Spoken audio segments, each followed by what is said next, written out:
4 number कल हो। अब श्री मथुरा प्रसाद महतो, अनंत प्रताप देव जी, आप पूछ लीजिए। अध्यक्ष महोदय, मेरा पूरक है अध्यक्ष महोदय, जब राज्य सरकार का अपना आधार स्टेट वेरिफिकेशन पोर्टल है तो सत्यापन की प्रक्रिया के लिए निश्चित समय सीमा क्यों नहीं तय की गई है? 16,934 आवेदनों में से शेष लंबित आवेदन के निपटारे में औसतन कितना समय लग रहा है?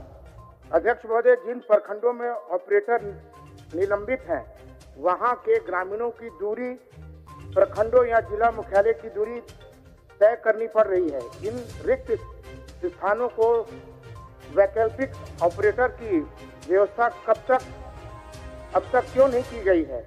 नए ऑपरेटरों की ऑन बोर्डिंग की प्रक्रिया कब तक पूर्ण कर ली जाएगी? अध्यक्ष महोदय, माननीय सदस्य, सवाल आपका मंत्री के समक्ष है। अध्यक्ष महोदय, ये उत्तर भी आपके पास है। अध्यक्ष महोदय, ये बहुत इसके बीच में आपको क्या जानना है?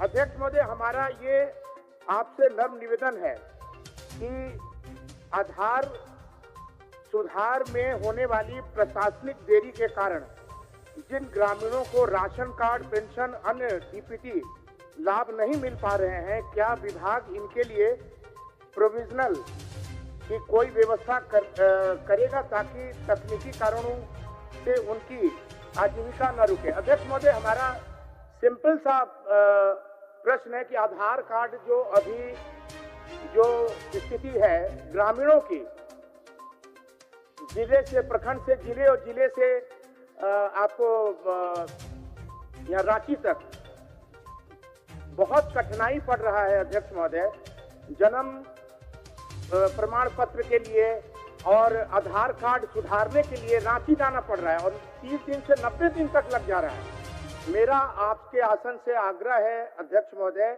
कि इसको सरल बनाया जाए और जिला स्तरीय आधार कार्ड को जो है बनवाया जाए ताकि लोगों को असुविधा का सामना न पड़े। माननीय मंत्री जी।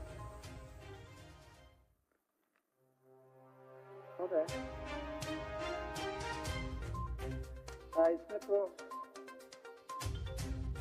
जो बातों को उद्धृत किए माननीय सदस्य है कि 30 दिन 90 दिन लग जा रहे हैं, उस समय सीमा कैसे कम हो और ग्रामीण क्षेत्रों के लोग प्रखंड मुख्यालय से रांची आने में उनको काफ़ी दिक्कतें आ रही है, इस पर कुछ सुधार हो, यही माननीय सदस्य कह रहे हैं। तो लेकिन एक बात इसमें स्पष्ट है अध्यक्ष महोदय कि भारतीय विशिष्ट पहचान प्राधिकार भारत सरकार के द्वारा आधार का पंजीकरण और ये संशोधन की प्रक्रिया चलती है। उसका मुख्यालय बेंगलोर में है और जो ऑपरेटर और जो पंजीकरण के लिए जो आवेदन देते हैं, यदि उनके द्वारा कुछ लोग गलती निबंधन या सर्टिफिकेट देके या कुछ प्रक्रिया में गलत कर देते हैं तो सीधे भारत सरकार के द्वारा ही उनको निलंबित किया जाता है।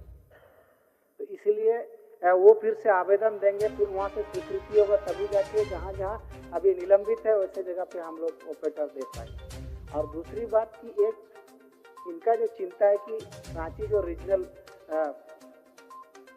आधार सेंटर है जहाँ संशोधन की प्रक्रिया होती है पूरे राज्य का, इसके लिए हम लोग भारत सरकार को आग्रह कर सकते हैं कि हम लोग जिला मुख्यालय या प्रमंडलीय मुख्यालय में एक सेंटर खोला जाए ताकि लोगों को थोड़ा कम परेशानी हो। इसके लिए हम लोग भारत सरकार को आग्रह करें। माननीय सदस्य। अध्यक्ष महोदय, अभी माननीय मंत्री जी के द्वारा एक आग्रह है हमारा कि राज्य सरकार UIDAI के साथ समन्वय स्थापित कर जिला स्तरीय पर ही डिस्ट्रिक्ट रजिस्ट्रेर को अधिक शक्तियां देने का विचार रखती है, क्योंकि डिस्ट्रिक्ट में अगर हो जाएगा अध्यक्ष महोदय तो मेरे ख्याल से रांची आने की आवश्यकता नहीं पड़ेगी। मेरा बस निवेदन है, क्योंकि हर चीज आधार से जुड़ा हुआ है, चाहे आप राशन कार्ड बनाएं, चाहे आप जन्म प्रमाण पत्र बनाएं, सब चीज आधार से जुड़ा हुआ है। और हम लोग जब अपने विधानसभा क्षेत्र में जाते हैं तो लोग यही चर्चा करते हैं कि हम लोग अगर पता भी सुधारना करना पड़े किसी भी प्रकार का आधार सुधारना पड़े तो हम लोगों को बहुत कठिनाई पड़ रहा है। और इतने गरीबी इलाके रांची कैसे आएंगे वो लोग?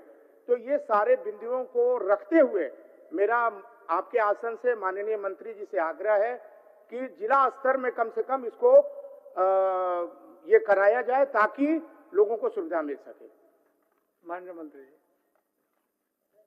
लोग भारत सरकार से आग्रह करेंगे, क्योंकि इसमें एक एसओपी जारी किया है भारतीय विशिष्ट पहचान प्राधिकार UIDA के द्वारा 16/11/2/2022 EU1HQ पार्ट 1 दिनांक 6/2/2023। उसने किस आधार पर संशोधन होगा, क्या एफिडेविट जरूरत पड़ेगा, क्या प्रक्रिया होगी, ये भारत सरकार द्वारा जारी की गई है। लेकिन मैं आश्वस्त करता हूँ माननीय सदस्य को कि हम लोग एक आग्रह भारत सरकार से करेंगे कि ये रीजनल जो सेंटर है रांची में उसको विकेंद्रीकरण करते हुए जिला स्तर पर करने का हम लोग आग्रह करेंगे। ये मैं आश्वस्त करता हूँ। ठीक।